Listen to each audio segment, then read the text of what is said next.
ওষুধের মূল্য বৃদ্ধির প্রতিবাদে আজ মাঠে নামছে তৃণমূল। রাজ্যের সমস্ত ব্লক এবং ওয়ার্ডে ওয়ার্ডে প্রতিবাদ কর্মসূচির ডাক দিয়েছে শাসক শিবির। বিকেল 4টে থেকে 5টার মধ্যে জেলায় জেলায় মিছিল এবং সভা করবেন তৃণমূল নেতাকর্মীরা।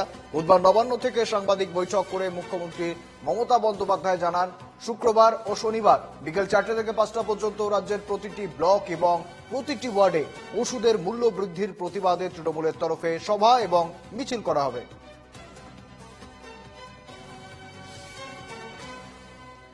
ওষুধের মূল্য বৃদ্ধির প্রতিবাদে আজ মাঠে তৃণমূল।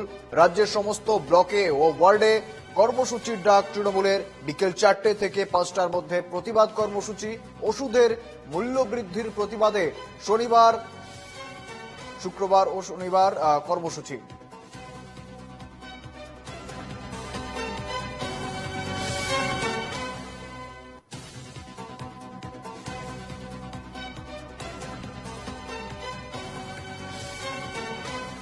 আমরা দেখেছি ইতিমধ্যেই 748টি অপরিহার্য ওষুধের দাম বাড়ানো হয়েছে, যার প্রতিবাদ করেছেন তৃণমূল সুপ্রিমো সাংবাদিক সম্মেলন করে, এবং সেই ওষুধের অপরিহার্য ওষুধগুলির মূল্য বৃদ্ধির প্রতিবাদে কিন্তু আজ মাঠে নামছে তৃণমূল। আমরা জানবো বিস্তারিত। সঙ্গে রয়েছেন প্রতিনিধি রণজয় মুখোপাধ্যায়। রণজয়,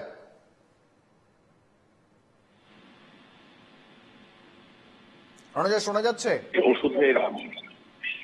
ওষুধের যেভাবে দাম বৃদ্ধি হয়েছে, 900টির বেশি ওষুধের যেভাবে দাম বৃদ্ধি হয়েছে, এবং সেখানে সাধারণ মানুষের রোজকার যে প্রেশারের ওষুধ, কোলেস্টেরলের ওষুধ থেকে শুরু করে দুরারোগ্য ব্যাধির ওষুধের দাম বাড়িয়েছে কেন্দ্র সরকার, এবং এর বিরুদ্ধে ব্যাপকভাবে সারা রাজ্য জুড়ে প্রতিবাদে নামছে শাসক দল তৃণমূল কংগ্রেস। যেমন কলকাতা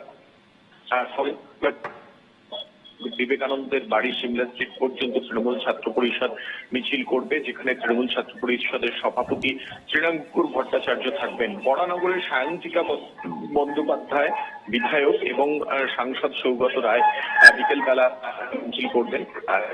সেখানেও এই দাম বৃদ্ধির বিরুদ্ধে ব্যাপক প্রতিবাদ হবে।